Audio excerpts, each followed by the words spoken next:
అందరికీ నమస్కారం. DSC biology పరీక్ష కోసం ప్రిపేర్ అవుతున్న వాళ్ళందరి కోసం ఈ ప్రత్యేకమైన విశ్లేషణ. ఈరోజు మనం సైన్స్ అంటే ఏంటి, బయాలజీలోని ప్రాథమిక అంశాలు ఏంటి అనే విషయాలను చాలా సింపుల్గా, స్పష్టంగా అర్థం చేసుకునే ప్రయత్నం చేద్దాం. సరే, మరి మొదలు పెడదామా? మనం రోజూ సైన్స్ సైన్స్ అని వింటూ ఉంటాం కదా, కానీ ఎప్పుడైనా ఆలోచించారా అసలు విజ్ఞాన శాస్త్రం అంటే ఏంటి? జస్ట్ పుస్తకాల్లో చదివే కొన్ని ఫ్యాక్ట్సా, లేకపోతే మన చుట్టూ ఉన్న ప్రపంచాన్ని అర్థం చేసుకునే ఒక పద్ధతా? పదండి, ఈ ప్రశ్నకు సమాధానమేంటో వెతుకుదాం. ఆ ప్రశ్నకి సమాధానం దొరకాలంటే మనం కొంచెం బేసిక్స్లోకి వెళ్ళాలి. అసలు ఈ సైన్స్ అనే పదం ఎక్కడ్నుంచి వచ్చింది, దాని అర్థమేంటి, కొంతమంది గొప్ప శాస్త్రవేత్తలు దీని గురించి ఏం చెప్పారు, ఇవి చూస్తే మనకొక క్లారిటీ వస్తుంది. చూడండి, సైన్స్ అనే ఇంగ్లీష్ పదం సైంటియా అనే ఒక లాటిన్ పదం నుంచి వచ్చింది. సైంటియా అంటే తెలుసుకోవడం లేదా జ్ఞానం. సింపుల్గా చెప్పాలంటే తెలుసుకోవాలనే ఒక తపన, మన చుట్టూ ఉన్న ప్రకృతి గురించి, ప్రపంచం గురించి. కొత్త విషయాలు తెలుసుకోవాలనే ఆ ఆసక్తే సైన్స్కి మూలం.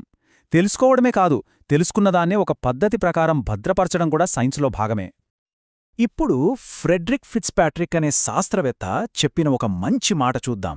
ఆయనేమన్నారంటే, సైన్స్ అనేది ఎప్పుడూ ఆగిపోని అనుభవపూర్వకమైన పరిశీలనల సమాహారం అన్నారు. అంటే సైన్స్ అనేది ఎప్పుడికీ పూర్తవ్వదు, అదలా కొనసాగుతూనే ఉంటుంది. ఒకరు చేసిన పరిశోధన ఇంకొకరికి పునాది అవుతుంది. గెలీలియో పరిశీలనలు న్యూటన్కు, న్యూటన్ పరిశోధనలు ఐన్స్టీన్కు ఎలా దారి చూపాయో అదన్మాట. ఇదొక నెవర్ ఎండింగ్ ప్రాసెస్. సైన్స్ని ఒక కాయిన్లా ఊహించుకోండి. దానికి రెండు వైపులుంటాయి, కరెక్ట్? ఒకటి ఉత్పత్తి అంటే ప్రోడక్ట్, రెండోది ప్రక్రియ అంటే ప్రాసెస్. భూమికి గురుత్వాకర్షణ శక్తి ఉంది అని మనం పుస్తకంలో చదివితే అది ప్రోడక్ట్. కాని ఆ శక్తి ఉందని ఎలా కనిపెట్టారు? ఆ ప్రయోగాలు, ఆ పరిశీలనలు, అదంటా ప్రాసెస్. ఈ రెండు, ఈ బొమ్మ బొరుసు కలిస్తేనే కంప్లీట్ సైన్స్. ఓకే, సైన్స్ అంటే ఒక ప్రోడక్ట్, ఒక ప్రాసెస్ అని అర్థమైంది. కాని దేన్ని పడితే దాన్ని సైన్స్ అనేయొచ్చా? ఒక నమ్మకానికి, ఒక సైంటిఫిక్ ఫ్యాక్ట్కి తేడా ఏంటి? సైన్స్ అని పిలవాలంటే దానికి కొన్ని ప్రత్యేక లక్షణాలుండాలి. మరి అవేంటో ఇప్పుడు చూద్దాం. సైంటిఫిక్ నాలెడ్జ్కి కొన్ని స్ట్రాంగ్ ఫౌండేషన్స్ ఉంటాయి. మొట్టమొదటిది, దాన్ని కొలవగలగాలి. నీళ్లు వేడిగా ఉన్నాయి అనడం కాదు, నీళ్ల టెంపరేచర్ 80 డిగ్రీలు అని ఖచ్చితంగా చెప్పాలి. రెండోది, ఆబ్జెక్టివ్గా ఉండాలి. అంటే ఎవరు చేసినా ఒకే రిజల్ట్ రావాలి, నాకోసం ఒకలా ఇంకొకరి కోసం ఇంకోలా మారకూడదు. అన్నింటికన్నా ముఖ్యం ప్రూఫ్. ప్రతి మాటకు వెనుక ఒక ఆధారం, ఒక సాక్ష్యం ఉండాల్సిందే. ఇంకా కొన్ని ఉన్నాయి. సైన్స్ ఎప్పుడూ ఒకేలా ఉండదో తెలుసా? అది ఎప్పటికప్పుడు మారుతూ ఉంటుంది, అప్డేట్ అవుతూ ఉంటుంది. ఒకప్పుడు భూమి బల్లపరుపుగా ఉంది అనుకున్నాం, కాని పరిశోధనల తర్వాత నిజం తెలిసింది కదా. అలాగే సైన్స్ భవిష్యత్తును కూడా అంచనా వేయగలదు. గ్రహణాలు ఎప్పుడొస్తాయో క్యాలెండర్లో చూసి ఎలా చెప్పగలుగుతున్నాం? అదంతా సైన్స్ వల్లే. ఇంకో ముఖ్యమైన విషయం, సైన్స్ అనేది కంట్రోల్డ్ ఎక్స్పెరిమెంట్స్ మీద ఆధారపడి ఉంటుంది. అందుకే సైన్స్నే ఆర్గనైజ్డ్ కామన్ సెన్స్ అని కూడా అంటారు. అంటే మన కామన్ సెన్స్కే కొంచెం ఆర్గనైజేషన్, ఒక సిస్టమ్ యాడ్ చేస్తే అదే సైన్స్.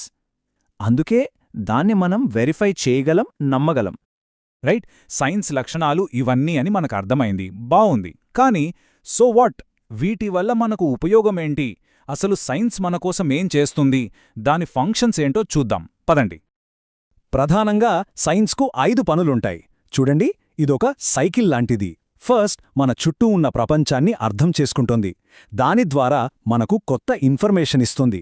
ఆ ఇన్ఫర్మేషన్తో మనం కొత్త ప్రాబ్లమ్స్ని సాల్వ్ చేస్తాం. ఆ ప్రాసెస్లోనే కొత్త కొత్త ఆవిష్కరణలు పుడతాయి. ఫైనల్గా ఆ ఆవిష్కరణల నుంచి మన జీవితాన్ని మార్చేసే కొత్త మెటీరియల్స్ వస్తాయి. చూసారా, అన్నీ ఒకదానికొకటి లింక్ అయి ఉన్నాయి. సరే, ఈ ఫంక్షన్స్ అన్నీ బానే ఉన్నాయి. కానీ ఇవన్నీ పేపర్లకే పరిమితమా? మన రియల్ లైఫ్లో, మన సంక్షేమానికి సైన్స్ ఎలా ఉపయోగపడుతోంది? కొన్ని ఉదాహరణలు చూస్తే మనకు బాగా అర్థమవుతుంది. మనుషులకు అన్నిటికన్నా ముఖ్యమైంది ఆహారం. ఈ విషయంలో సైన్స్ చేసిన మేలు అంతా ఇంతా కాదు. గ్రీన్ రెవల్యూషన్ అంటే హరిత విప్లవం, కొత్త వంగడాలతో పంటల ఉత్పత్తిని అమాంతం పెంచేసింది. బ్లూ రెవల్యూషన్ అంటే నీలి విప్లవం, చేపల పెంపకంతో ఆహారాన్ని అందించింది. అలాగే వైట్ రెవల్యూషన్, శ్వేత విప్లవం, పాల ఉత్పత్తిని పెంచింది. ఈ 3 విప్లవాల వల్లే ఇవాళ కోట్ల మందికి కడుపు నిండుతోంది. ఇక హెల్త్ సెక్టార్, దీని గురించి మనం ఎంత చెప్పుకున్నా తక్కువే. ఒకప్పుడు చిన్న జబ్బులకే ప్రాణాలు పోయేవి, కానీ యాంటీబయాటిక్స్ వచ్చాక సీన్ మొత్తం మారిపోయింది. ఇప్పుడు ఎన్నో అధునాతన సర్జరీలు అందుబాటులో ఉన్నాయి. అవి ప్రాణాలు నిలబెడుతున్నాయి. డయాగ్నోసిస్ నుంచి ట్రీట్మెంట్ వరకు ప్రతి అడుగులోనూ సైన్స్ మనల్ని కాపాడుతూనే ఉంది. ఫుడ్డు, హెల్త్ మాత్రమే కాదు, మనం ప్రయాణించే వాహనాలు, వాడే కరెంట్, ఫ్యాక్టరీల్లో తయారయ్యే వస్తువులు, కమ్యూనికేషన్, చివరికి మన పర్యావరణాన్ని కాపాడుకోవడానికి చేసే ప్రయత్నాలు, ఇలా ఒకటేమిటి, మనం చేసే ప్రతి పనిలో, వాడే ప్రతి వస్తువు వెనుక సైన్స్ ఉంది. సైన్స్ లేని జీవితాన్ని ఇప్పుడు మనం ఊహించలేం కూడా. ఇప్పటిదాకా మనం జనరల్గా సైన్స్ గురించి మాట్లాడుకున్నాం. ఇప్పుడు మన సబ్జెక్ట్లోకి వద్దాం. సైన్స్లోనే ఒక ముఖ్యమైన బ్రాంచ్, మన గురించి, మన చుట్టూ ఉన్న జీవుల గురించి చెప్పే జీవశాస్త్రం అంటే బయాలజీ గురించి తెలుసుకుందాం. డిఎస్సి అభ్యర్థులకు ఇది చాలా చాలా ఇంపార్టెంట్ కదా. బయాలజీ ఈ పదాన్ని విడదీస్తే బయో అంటే లైఫ్, లోగోస్ అంటే స్టడీ. సింపుల్గా చెప్పాలంటే స్టడీ ఆఫ్ లైఫ్. కంటికి కనిపించని చిన్న బ్యాక్టీరియా దగ్గర్నుంచి పెద్ద తిమింగలం వరకు ప్రాణం ఉన్న ప్రతి దాని గురించి చదివేడే బయాలజీ.